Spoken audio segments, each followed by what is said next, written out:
بسم اللہ الرحمن الرحیم نحمده ونصلی ونسلم علی رسولہ الکریم اما بعد میرے عزیز اور بھائیو، یہ غالباً دروس ہوئے شاید کہ بعض اہم خطوط تھے جن کا جواب دیا گیا اور وہی آپ کو سننے کے لیے اس کے متعلق بتایا گیا۔ تو یہ یا ذہن میں رکھیے کہ مقصود تقریر اور بیان نہیں، کوئی دین کی اہم بات جس کی معاشرے میں ضرورت ہو، لوگوں کو ضرورت ہو، وہ بات ان تک پہنچ جائے، وہ جس شکل سے بھی پہنچے۔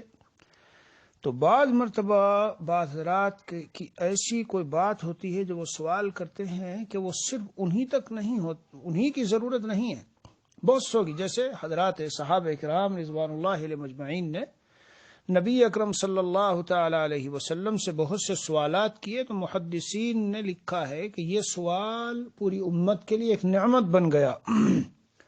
جی ہاں، یعنی جب وہ سوال ہو گیا تو آپ صلی اللہ علیہ وسلم سے جواب مل گیا، تو اس جواب سے پوری امت قیامت تک آنے والی فائدہ اٹھا رہی ہے۔ اس لیے جیسے میں نے عرض کیا کہ یہاں کوئی تقریر، خطاب، بیان، کوئی لمبا چوڑا یہ سب مقصود نہیں ہوتا، بلکہ دین کی ایک بات کا پہنچانا۔ تو اسی طرح آج بھی بعضوں کی طرف سے ایک چیز ہے کہ میں نے جو گزشتہ کل باتیں بتائی کہ بھئی بچیوں کے نکاح میں تاخیر نہ کرو، شریعت یہی چاہتی ہے، شریعت میں مطلوب ہے کہ الأیم اذا وجدت لها کفوا، جب کوئی اچھا رشتہ آ جائے تو آگے بات کو بڑھاؤ۔ یہ جو ہمارے یہاں بلا وجہ تاخیر کرتے ہیں یا رسومات کی وجہ سے تاخیر کرتے ہیں، رسومات یعنی رسم و رواج، جب تک جہیز نہ ہو، جب تک اتنے لوگوں کی دعوت کا انتظام نہ ہو، جب تک کوئی شاندار شادی ہال بک کرنے کے پیسے نہ ہو، فلاں نہ ہو، یہ نہ ہو، تب تک ہمیں نکاح نہیں کرنا۔ میرے عزیزو، اس کا جرم یعنی یہ جرم اور یہ گناہ اور یہ معصیت و نافرمانی ایسی ہے کہ جو آپ کر رہے ہیں آپ کے بھی کندھے پر، اور اسی طرح وہ جو بچی کے نکاح میں تاخیر ہے اس کی وجہ سے اس کا گناہ بھی آپ کے کندھے پر۔ یعنی خود رسم و رواج کا تاخیر کی وجوہات میں نے اس دن بتائی، لیکن بہت سی جگہوں میں تاخیر کی وجہ یہ ہے رسم و رواج، جو میں نے عرض کیا کہ اتنے رسومات ہمارے ہندو پاک وغیرہ کے معاشرے میں ہیں اور ہر ایک کرنا چاہتا ہے، اور پیش نظر نام اور شہرت اور مرتبہ اور مقام اور لوگوں کی نگاہوں میں تھوڑا سا کچھ دیکھنا دکھانا، کچھ یہی تو ہوتا ہے۔ اور کیا ہوتا ہے، کتنے جوان بچے بچیاں صرف اسی وجہ سے بیچارے بغیر نکاح کے بیٹھے۔ میرے عزیزو، ذہن میں رکھ لیجئے گا کہ جو کوئی گناہ اس طرح کا ہو کہ جس کی وجہ سے دوسری خرابیاں لازم آ رہی ہو، تو جیسے اس گناہ کا وہ شخص مجرم ہے، ان خرابیوں کا بھی مجرم ہے۔ تو بہرحال بعض حضرات نے پوچھا کہ اس کے لیے کوئی وظیفہ بتا دیجئے، گھر میں بہت سی بچیاں بیٹھی ہے، جی ان کا نکاح آسانی کے ساتھ ہو جائے، بچوں کے نکاح سے، بچیوں کے نکاح سے ماں باپ فارغ ہو جائیں۔ یقیناً بہت بڑا مسئلہ ہوتا ہے اور دماغ پہ بوجھ رہتا ہے، ایک طرح سے بوجھ۔ بعضوں کو، خاندانوں کو میں نے ایسا پایا کہ وہاں تو مائیں رونے لگتی ہے، ٹینشن میں آ جاتی ہے، بعض جگہوں میں تو دماغی توازن تک پر یعنی اثر پڑ جاتا ہے، وہ ٹھیک نہیں رہتا جب دیکھتے ہیں کہ بچوں کی عمریں نکل رہی ہے اور کوئی کہیں سے کوئی رشتہ آتا نہیں۔ جہاں سے کبھی کوئی رشتہ آتا ہے تو ذرا سی کوئی بات ہوتی ہے وہی ٹوٹ کے ختم ہو جاتا ہے۔ تو بہرحال میں نے اس دن کچھ باتیں عرض کی تھی، اسی میں سے ایک یہ بھی بتایا تھا کہ کبھی کبھی خود بچی پر اثرات ہے، اور کبھی کبھی ایسا بھی ہوتا ہے میرے عزیزوں کہ نظر لگ جاتی ہے، یہ بھی اہتمام رکھنا چاہیے۔ تو خیر، آج جو ایک سوال ہے وہ میں عرض کرنا چاہتا ہوں کہ جی کوئی ایسا وہ وظیفہ بتا دیجئے کہ جس سے بچوں کے رشتے ہو اور نکاح کی ہمیں آسانی کے ساتھ ان کے پیغام آئے اور ہم نکاح سے کی ذمہ داری سے فارغ ہو جائیں۔ تو میرا جی چاہا کہ اس سوال کا جواب خصوصی طور پہ دینے کے بجائے سائل کو یہیں پر میں اس کو نقل کر دوں تاکہ سب فائدہ اٹھا لیں۔ میرے عزیزو، ایمان والے بھائیو، سب سے پہلا اہم ترین نسخہ تمہیں یہ بتاتا ہوں ایمان کی روشنی میں، دیکھو غور سے سننا، ہاں ایمانی اس کے ساتھ سنیے گا، یقین اور اعتماد کی پختگی اور قوت کے ساتھ۔ یہ اپنے دل سے پوچھو کہ اللہ کے رشتے لاتا کون ہے، اس کا انتظام کون کرتا ہے، دلوں میں کون کس کے گھروں میں بیٹھے ہوئے کہاں کس کس کے بارے میں ڈالتا ہے، کس کے دل میں ڈالے گا، وہ کس دوست سے جا کے ذکر کرے گا فلاں جگہ اس طرح کا ایک رشتہ ہے، چلو وہاں دیکھ لو، باتیں چلا دو. یہ سارا ہمارے دلوں میں ڈالنے والے جو خیالات آتے ہیں انہیں کون لاتا ہے، ارادے، عزائم، ان سب پہ کس کا کنٹرول ہے؟ دھیان سے سننا، میں بیچ میں پھر یہ جملہ بول رہا ہوں. سوال کرنے والے نے سوال کیا، میں لکھ کے ایک چھوٹا سا تعویذ اور بھیج دوں کہ یہ کر لو، نہیں، یہ بات کافی نہیں ہے، یہ بات میرے لیے کافی نہیں ہے. میرے عزیز و بنیادی مقصد ہمارا بندگی ہے کہ ہم ہر قدم پر مومن بندے کو اللہ سے جوڑیں، یعنی ہم سب جڑیں. ہمارا بنیادی مقصد اللہ، یعنی انبیاء کرام علیہم الصلاۃ والسلام جو آئے تو صحابہ کرام کی اس میں حیات الصحابہ وغیرہ میں کیوں ہم کیوں مبعوث ہوئے، کیوں ہم کو بھیجا گیا؟ لنخرج العباد من عبادت العباد الى عبادت رب العباد، تاکہ ہم بندوں کو نکالیں بندوں کی عبادت سے بندوں کے رب کی عبادت کی طرف. تو میرے بھائیوں، آپ کا سوال ہوا اور میں نے ایک تعویذ اور یہ وظیفہ اور فلاں لکھ کے بھیج دیا، یہ مقصد پورا نہیں ہے. تو دل کے کانوں سے سنو، اور اگر میں غلط ہوں تو مجھے بتاؤ کنٹرول سب کے دلوں پہ کس کا ہے؟ اللہ تعالیٰ کا ہے. دلوں میں خیالات ارادے کون ڈالتا ہے؟ اللہ تعالیٰ ڈالتے ہیں. بیٹھے بیٹھے اچانک پتہ نہیں ہمارا خیال اور دل دماغ کہاں کہاں گھومتا رہتا ہے. یہ میں ہر چیز کے بارے میں کہا کرتا ہوں. اے بزنس مین لوگوں، کھپو مت اس میں، اللہ کی طرف متوجہ ہو. دیکھو کیسے اللہ تعالیٰ کہاں کہاں کس کس کے دل میں ڈالیں گے، اور کسٹمر بھاگے ہوئے آپ کے یہاں آئیں گے، اور آپ یوں کہیں گے یہ دکان بھری ہوئی اتنی چل رہی ہے، ہماری کیوں نہیں چلتی؟ ارے اس لیے چل رہی کہ وہ صدقات کرتا ہے، اس لیے چل رہی کہ وہ وقت پر نمازیں پڑھتا ہے، اس لیے چل رہی کہ وہ اپنے ملازموں کو نماز کے لیے فارغ وقت دیتا ہے، وہ اس لیے چل رہی کہ وہ تمام تقوی کی باتوں کا اہتمام کرتا ہے، اس لیے چل رہی کہ اس کی دکان میں کوئی لڑکی نہیں ہے. ہم تو اس لیے لڑکیوں کو رکھتے ہیں کہ ریسپشن پہ آئے تو ہیلو ہاؤ آر یو فلا فلا اور دل لگی کی باتیں ہوں اور زیادہ کھچ کے لوگ آئے، کسٹمر زیادہ آئے. یہ ہمارا ایمان کا آج حال ہے. آفسوں میں رکھتے ہیں کہ یہ ہے فلاں ہے، دلیلیں پوچھو تو ہر ایک سے ملے گی. بھائی دلیل تو افمن زین له سوء عمله فرآہ حسنا، بدترین عمل بھی قلب میں مزین کر دیا جاتا ہے تو اسے اچھا لگتا ہے. وَكَذَلِكَ زَيَّنَّا لِكُلِّ أُمَّةٍ عَمَلَهُمْ، ہر ایک کو ان کی چیز اچھی لگتی ہے میرے پیاروں، لیکن اتباع سنت و شریعت، اتباع سنت و شریعت، اتباع سنت و شریعت، اللہ عز و جل کے فرامین، نبی اکرم صلی اللہ علیہ وسلم کے ارشادات اور آپ علیہ الصلاۃ والسلام کے اسوہ و نمونہ کی اتباع، یہ بندگی ہے، یہ دین ہے، اور یہ شریعت ہے، اور یہ اللہ کو ہم سے مطلوب ہے. تو بھائی اس کی دکان اس لیے چل رہی ہے، اس کا کاروبار اچھے سے چل رہا ہے کہ اس کا سارا نظام اللہ تعالیٰ کی ذات کے ساتھ تعلق پر قائم ہے. بات سمجھیے، میں جو عرض کا پوائنٹ، بنیادی پوائنٹ جو آپ وظیفے کو پوچھتے ہیں، ہمارے اکابر حضرات نے وظیفوں کو اتنی اہمیت نہیں دی ہے. اپنی جگہ فائدہ ہوتا ہے جی. جو نام اللہ تعالیٰ کا، جو نام اس کا جو مفہوم معنی ہے، شاہ عبدالعزیز محدث دہلوی نے لکھا ہے کہ اسے اس تصور سے پڑھو گے اور کثرت سے پڑھو گے تو اس کا ظہور ہوگا، اس کا ظہور ہوگا. میرے گھر میں ایک مرتبہ بچے، چھوٹے بچی، تو دوسرے بچے نے پکڑ کے ہاتھ کھینچ لیا. اسے کہتے ہیں ہاتھ اتر جانا.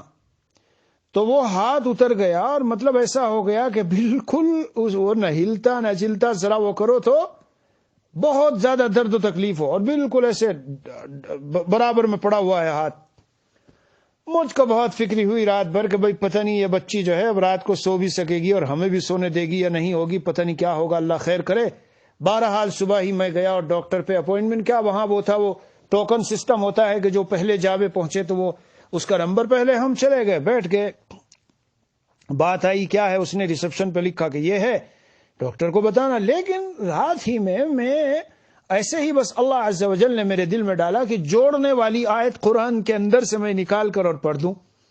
میں نے درود شریف پڑھا اور کچھ دعائیں کی، اور جو سورہ فاتحہ تو ہر ہی بیماری میں ہے. سورہ فاتحہ تو میرے عزیز و بھائیو یاد رکھو، سورہ فاتحہ تو ہر بیماری میں ہے. اور جب بات اسی کی نکلی ہے تو چلو بیچ میں ایک بات بتاتا چلوں. 40 دن تک فجر کی سنتوں اور فرضوں کے بیچ میں 41 مرتبہ بسم اللہ الرحمن الرحیم الحمد للہ رب العالمین الرحمن الرحیم. جی یہ پوری سورت 40 دن تک روزانہ 41 مرتبہ بسم اللہ الرحمن الرحیم الحمد للہ رب العالمین اگر پابندی سے کوئی پڑھتا رہے تو یہ ایک ایسا بہترین عمل ہے مجرب. میرے شیخ حضرت جلال آبادی نور اللہ مرقدہ فرماتے تھے کہ کتنے عقدے گرہیں مسئلے جو اٹکے ہیں وہ کھل جاتے ہیں. اور پھر ایک خاص بات یہ ہو جاتی ہے کہ آیت الکرسی ہاں سورہ فاتحہ میں نے کہا سورہ فاتحہ پڑھ کے پھر یہ جب دم کر کے کسی کو دیتا ہے اللہ تعالیٰ اس میں شفا رکھ دیتے ہیں. یہ ایک بڑا مجرب عمل ہے اور بہت ہمارے بزرگوں کا ہے.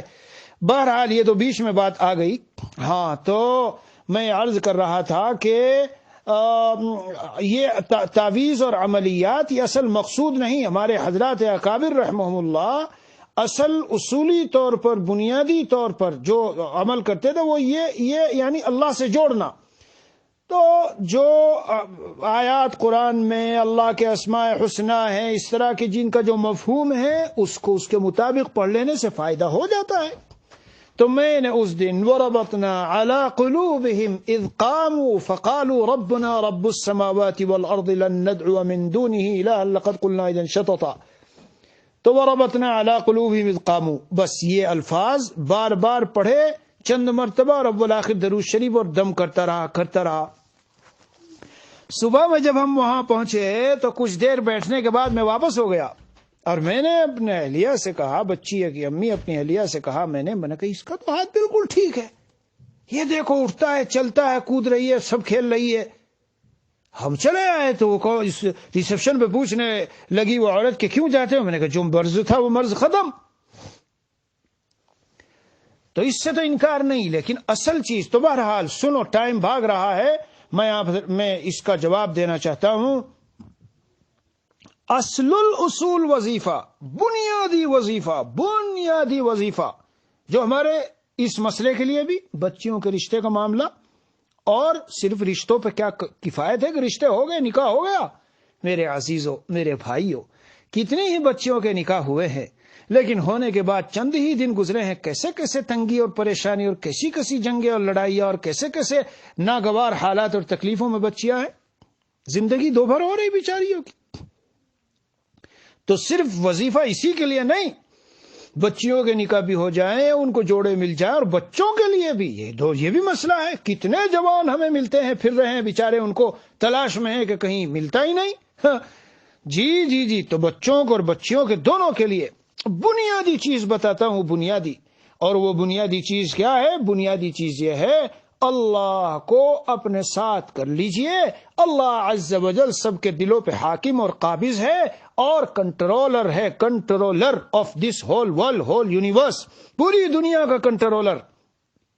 عقیدے سے سننا میری بات, پختگی ہو عقیدے کی کہ پتا پتا ذرہ ذرہ قطرہ قطرہ پورے سمندروں کا سب اس مالک کے قبضے میں ہے.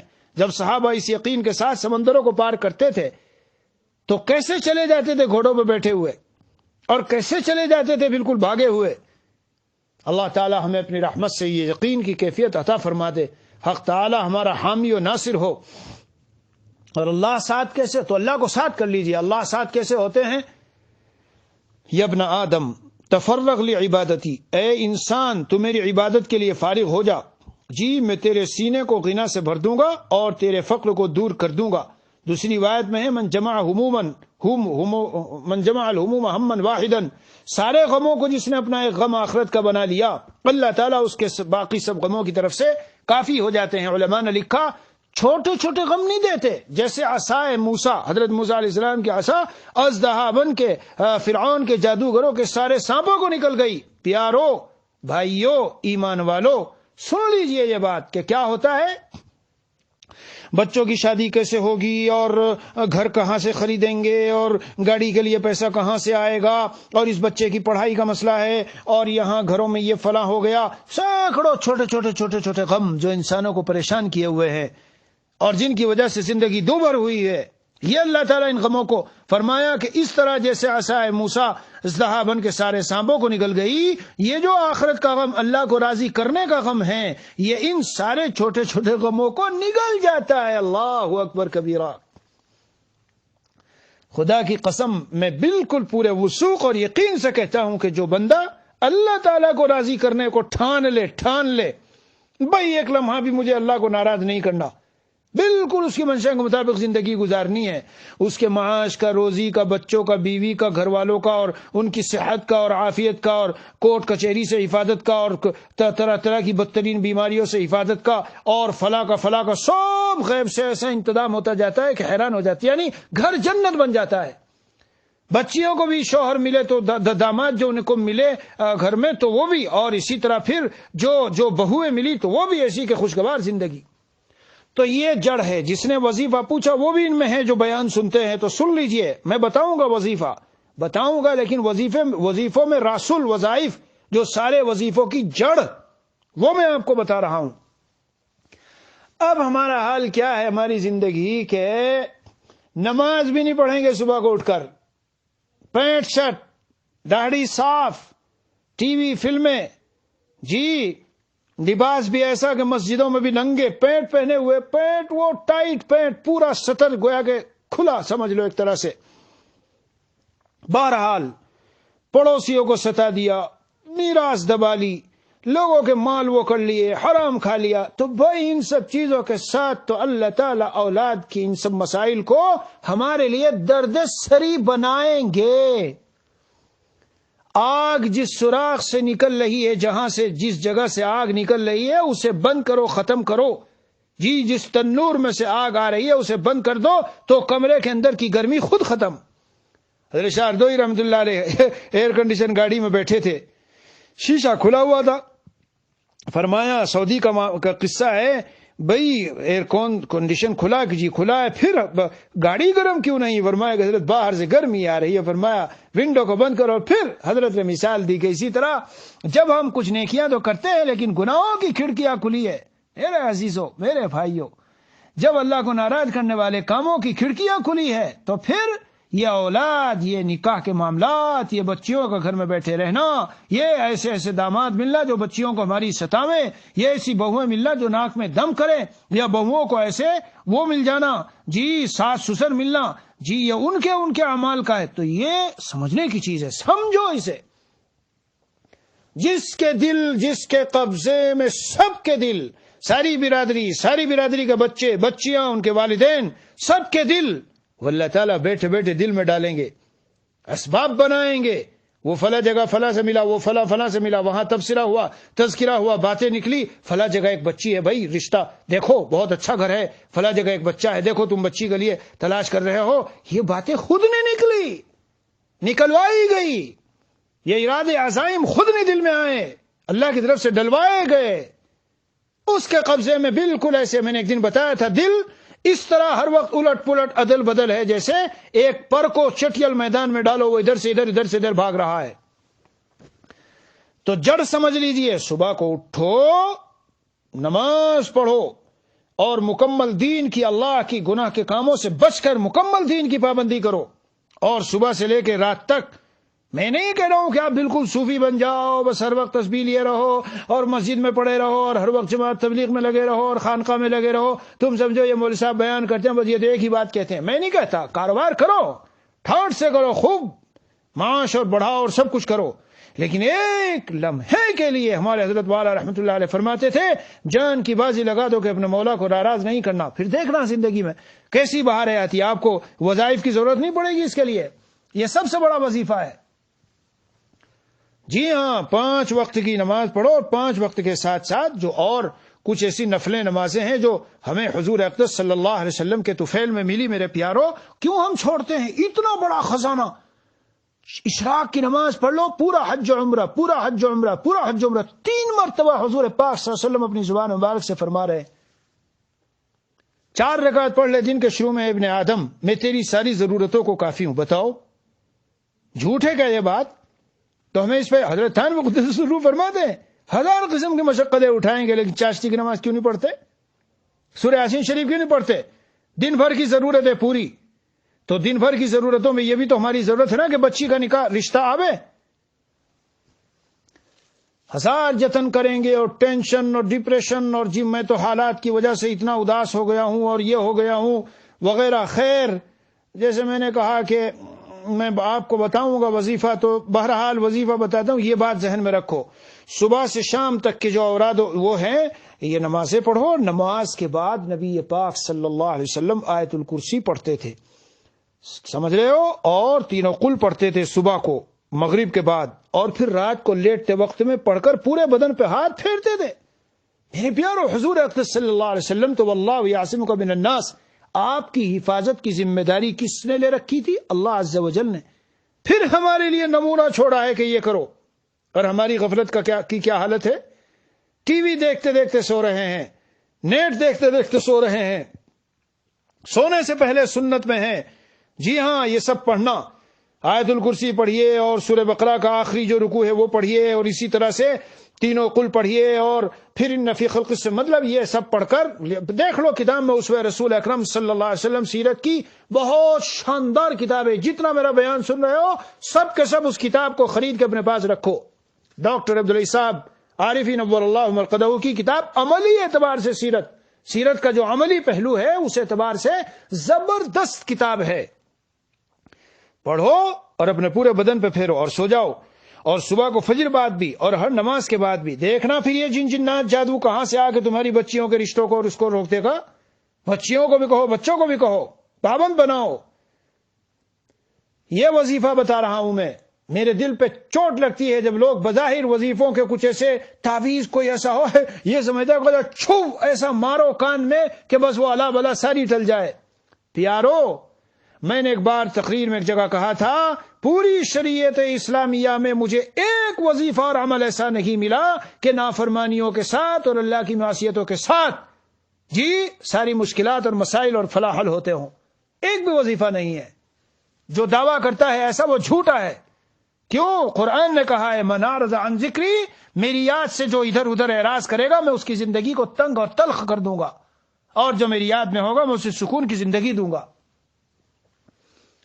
بہرحال اب آپ کو میں وظیفہ بتا دوں کیونکہ بیچارے اصل تو پوچھنے والے کا منشا وہی ہے.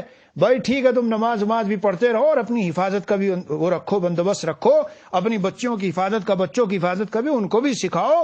ہاں، ورنہ کتنی ہی مرتبہ نظر لگ گئی، کتنی مرتبہ ایسے اثرات ہو گئے کہ بچی کو جیسے ہی دیکھنے آتے ہیں تو پہلے سے تو بڑا شوق ہے لیکن دیکھ کے گئے تو بس انکار. دیکھ کے حالانکہ کوئی داغ دھبا نہیں ہے، کوئی عیب نہیں ہے، کوئی لنگڑی لولی نہیں ہے، کوئی بہری نہیں ہے، ٹھیک ٹھاک سب صحت اور ہر لحاظ سے سب ٹھیک ہے، اور رشتے بظاہر ایسی طلب کے ساتھ آتے ہیں لیکن آنے کے بعد دیکھ کے چلے جاتے. نظر لگنا، سحر اور جادو یہ برحق ہے، جنات یہ برحق ہے. میں انشاءاللہ آج پیر ہے، منگل بدھ جمعرات کی رات سے سوچتا ہوں کہ اس پر 4-5 قسطوں میں بیان کروں گا. ابھی سے اعلان سن لو، اعلان ابھی سے سن لیجیے، الگ سے بتا دوں گا. مرض یعنی بیماری، جنات اور جادو اور نظر بد، یہ 4 عنوان ہیں. ان چاروں کو میں سمجھاؤں گا اپنی طرف سے، ایک بات نہیں، سب کچھ احادیث شریفہ کی روشنی میں، سب کچھ احادیث شریفہ کی روشنی میں. دنیا میں ہم نے صرف بیماری کو تو سمجھا ہے کہ نقصان پہنچتا ہے، لیکن یہ 3 چیزیں کتنا نقصان امت کو پہنچا رہی ہے، جنات اور جادو اور نظر بد، سب حدیثوں میں ہیں. ایک عالم مجھ کو کہتے تھے کہ آپ اتنا اس موضوع پہ بات کرتے ہیں، علماء کیوں نہیں کرتے؟ میں نے کہا کیا حدیث شریفہ میں پورے محدثین نے حدیث کی کتابوں میں ابواب قائم نہیں کیے اس پر؟ نظر کا بھی پورا باب ہے، اور طب اور سحر اور جنات اور سارا یہ سب، اور سورہ فلق سورہ ناس تو اتری ہی اسی کے اوپر ہے. علی کل حال میرے عزیزو، اللہ تعالیٰ آپ کی ہم سب کی مشکلات کو آسان فرما دے. حق سبحانہ و تعالیٰ حکیم الامت مجدد الملت حضرت تھانوی رحمت اللہ علیہ نے ارشاد فرمایا ہے کہ عشاء کی نماز کے بعد تو معلومہ نماز پڑھنی ہوگی. ہائے ہائے، سن لیجیے غور سے. جب ہم کہتے ہیں فجر کی نماز کے بعد یہ کرو، ظہر کی، تو اگر آپ نماز ہی نہیں پڑھیں گے تو بعد کیسے ہوگا؟ عشاء کی نماز کے بعد یا لطیف یا ودود، یا لطیف یا ودود، یا لطیف یا ودود 1111 مرتبہ، 1111 مرتبہ. اور اول و اخیر درود شریف بھی پڑھیے، 11 مرتبہ درود شریف پڑھ لیجئے. 7 مرتبہ 9 مرتبہ 11 مرتبہ پڑھ لے تو 1111 مرتبہ یا لطیف یا ودود یا لطیف یا ودود یا لطیف یا ودود یا لطیف یا ودود. بہت زیادہ ٹائم نہیں لگے گا لیکن بہرحال کچھ نہ کچھ وقت لگے گا. 40 دن تک یہ عمل کرنا حضرت نے لکھا ہے اور اسی تصور سے کرے. جی اے لطف و کرم والے، عنایت والے اور اے لطیف و مہربان اللہ اور بہت زیادہ محبت کرنے والے اللہ، تو اس کے تصور سے کہ میں بچی کے بچے کے رشتے کے لیے کر رہا ہوں. حضرت تھانوی نے لکھا ہے کہ اگر اللہ تعالی 10 دن ہی پڑھا اور رشتہ آ گیا اور ہو گیا تو چھوڑے نہیں، پورا کر لے. جی یعنی 40 دن اپنے پورے کر لے، کیونکہ یہ ایک عبادت بھی ہے. دیکھو وظیفوں میں ایک نقطہ بتاتا ہوں، نقطہ سن لینا غور سے. یہ جتنے وظیفے قرآن کی آیتوں سے اور اللہ کے ناموں سے ہوتے ہیں تو ان میں عبادت کا بھی پہلو ہوتا ہے. میرے پیارو سمجھ لینا اچھے سے، عبادت کا کیا پہلو ہوتا ہے؟ عبادت کا پہلو ہے کہ اصل میں ہم اللہ سے مدد مانگ رہے ہیں.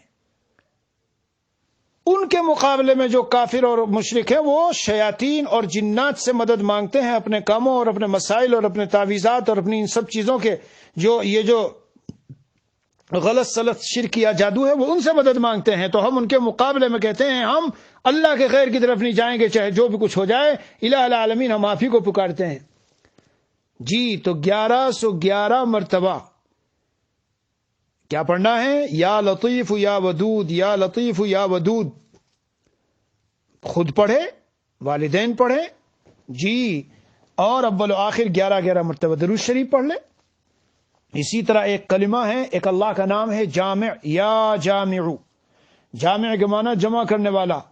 جی ہاں، جامع کے معنی ہے جمع کرنے والا.